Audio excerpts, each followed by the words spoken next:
Mes bien chers fidèles, en ce 6e jour de confinement,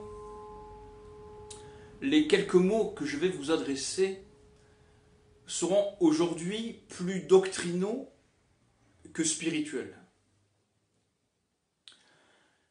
Avec les conditions toutes particulières que nous vivons, celles du confinement, beaucoup d'entre vous se posent cette question et nous posent à nous prêtres cette question.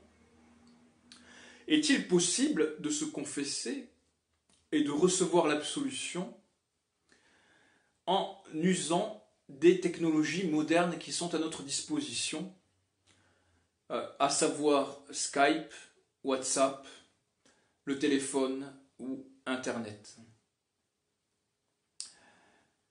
La réponse à cette question est claire, de telles confessions sont invalides. Pourquoi cela? Eh bien, parce que tous les sacrements nécessitent une interaction directe. On a peut-être un peu de mal à le comprendre avec le sacrement de la confession. Et donc, pour mieux comprendre, eh bien, prenons l'exemple d'autres sacrements. L'extrême-onction, par exemple, si vous ne recevez pas l'onction avec l'huile, eh bien, vous ne pouvez pas recevoir le sacrement.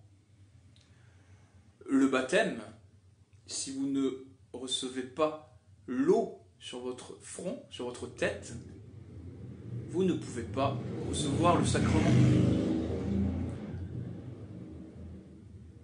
Et le fait de verser de l'eau sur la photo de quelqu'un, bien évidemment, ne le baptise pas.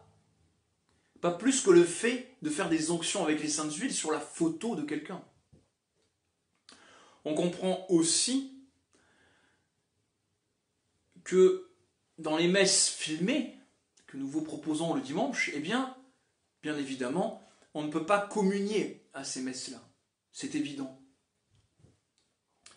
Eh bien, pour la même raison, on ne peut pas recevoir l'absolution à distance. C'est un peu comme si on disait « Je suis allé sur Mars parce que j'ai vu des vidéos tournées par le Mars Rover, vidéos qui nous sont proposées par la NASA sur Internet, soit dit en passant.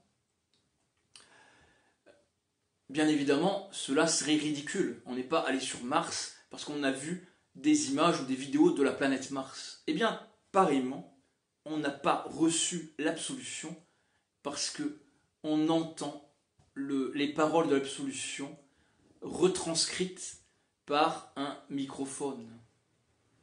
Il faut que tout cela soit direct. Les médias qui interviendraient dans un sacrement, eh bien, l'invalident. Voilà, j'espère, chers fidèles, avoir répondu à votre question. Alors, bien entendu, la question se pose de comment faire, du coup, si c'est invalide. Le moyen, notre Saint-Père nous l'a rappelé, c'est de faire un acte de contrition parfaite. Je vous invite, lors de vos prières du soir, à faire votre examen de conscience et un bel acte de contrition parfaite, c'est-à-dire à regretter vos péchés, non pas par peur de l'enfer, mais en raison de la peine qui a été faite au bon Dieu. Bien chers fidèles, Dieu vous bénisse tous.